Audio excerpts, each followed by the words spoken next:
Dari dulu, di masyarakat kita tuh ada semacam janji yang nggak tertulis ya kan? Intinya, kalau kamu kerja keras, kamu bakal dapet tempat yang layak di dunia ini. Janji inilah yang jadi fondasi cara kita mikirin soal kerja dan harga diri. Tapi, gimana kalau janji itu sekarang lagi di ujung tanduk? Nah, ini dia inti kontrak di era industri. Kerja itu bukan cuma soal cari duit buat makan, tapi jadi bagian dari identitas kita. Makanya, kalau ada yang nanya, kerja di mana? Itu bukan sekedar basa-basi kan? Itu cara kita memposisikan diri di tengah masyarakat. Sayangnya, janji yang udah berumur ratusan tahun itu sekarang mulai retak. Kenapa? Karena ada gelombang teknologi baru yang datang, dan tujuannya bukan cuma ngubah cara kita kerja, tapi berpotensi menghapus kebutuhan akan pekerjaan itu sendiri. Ini perubahan yang fundamental banget. Oke, kita bedah lebih dalam ya. Di bagian pertama ini kita bakal ngebahas sebuah konsep yang kedengerannya radikal, anihilasi kerja. Ini bukan lagi soal kehilangan 1-2 pekerjaan, tapi soal kemungkinan munculnya sebuah kelas sosial yang baru yang mungkin sama sekali nggak dibutuhkan lagi. Nah, ini dia istilah kuncinya, the unnecessaried. Coba bayangin ya, kalau dulu masalah utamanya itu eksploitasi, misalnya upah rendah atau jam kerja yang nggak manusiawi, sekarang isunya jauh lebih dalam, jadi nggak relevan. Bukan lagi dieksploitasi, tapi sama sekali nggak dianggap perlu lagi sama sistem produksi. Coba deh, lihat perbandingan di slide ini. Ini bedanya krusial banget. Dulu, otomatisasi itu ngegantiin otot kita, kayak lengan robot di pabrik. Tapi sekarang, otomatisasi yang baru ini sasarannya adalah otak kita, kemampuan kita buat analisis, buat berkreasi, bahkan buat mengambil keputusan. Hal-hal yang selama ini kita pikir cuma manusia yang bisa. Dan inilah logika yang jujur aja agak brutal di baliknya. Di dunia yang terobsesi sama efisiensi, kalau sebuah algoritma bisa ngerjain sesuatu lebih cepat dan lebih murah, maka tenaga manusia dilihat sebagai biaya yang harus dihilangkan.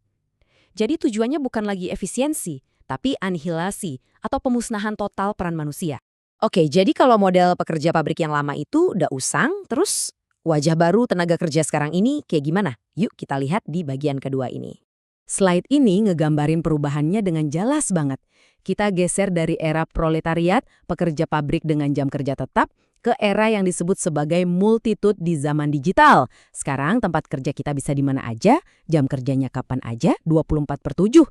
Batas antara kerja dan kehidupan pribadi jadi kabur banget kan? Dan inilah kata kunci yang ngegambarin kondisi kita sekarang. Precarity atau gampangnya hidup dalam ketidakpastian. Ini tuh perasaan cemas terus-menerus, hidup di ujung tanduk. Kita lihat ini pada teman-teman kita yang jadi pekerja lepas, gig worker, atau kreator konten yang nggak pernah tahu pasti kapan proyek berikutnya datang. Nggak ada jaminan, nggak ada tunjangan, nggak ada kepastian. Tapi, disinilah ceritanya jadi super menarik.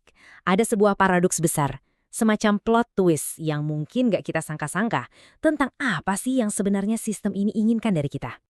Anda mungkin mikir, wah, kalau semua kerjaan diambil alih mesin, berarti kita akhirnya bebas dong, bisa santai dan nikmatin hidup? Kedengerannya kayak utopia ya. Tapi ternyata jawabannya jauh lebih rumit dari itu. Soalnya gini, faktanya kita nggak lagi dibutuhkan sebagai pekerja, bukan berarti kita jadi bebas. Malah sebaliknya, sistem justru nemuin cara baru untuk manfaatin kita. Cengkramannya nggak pernah lepas. Dan inilah dia paradoks utamanya. Sistem mungkin nggak butuh lagi otot atau otak kita buat produksi barang, tapi sistem butuh banget data kita. Kehidupan kita, interaksi kita, emosi kita, semua itu udah jadi bahan baku baru yang ditambang tanpa henti. Coba deh, pikirin sejenak. Tiap kali Anda nge-scroll di media sosial, nge-search sesuatu di Google, bahkan data lokasi yang terekam di HP Anda, itu semua adalah data. Inilah yang disebut surplus perilaku. Aktivitas digital kita yang kelihatannya sepele, ini dikumpulin, dianalisis, dan diubah jadi keuntungan triliunan rupiah buat perusahaan teknologi. Kita ini ibarat tambang data berjalan yang nggak pernah habis. Sekarang, mari kita lihat dampak yang lebih dalam lagi. Ini bukan cuma soal ekonomi, tapi soal eksistensi. Apa yang terjadi pada jiwa kita ketika masa depan terasa mati? Ini tuh kayak efek domino yang bahaya banget. Awalnya dari cemas soal ekonomi yang nggak ada habisnya. Terus itu melumpuhkan kemampuan kita buat bikin rencana masa depan. Gimana mau mikirin 5 tahun ke depan kalau buat bulan depan aja masih nggak pasti? Nah, ujung-ujungnya adalah kepasifan. Kita jadi berhenti berjuang untuk masa depan dan fokusnya cuma gimana caranya bertahan hidup hari ini. Kondisi psikologis yang kayak gini, ini bahaya banget nih. Kenapa? Karena ini menciptakan lahan subur buat yang namanya doktrin kejutan. Di mana saat masyarakat lagi krisis, bingung, dan rapuh, mereka jadi lebih gampang menerima solusi-solusi yang ekstrim. Mereka rela menukar kebebasan demi janji keamanan, sekecil apapun itu.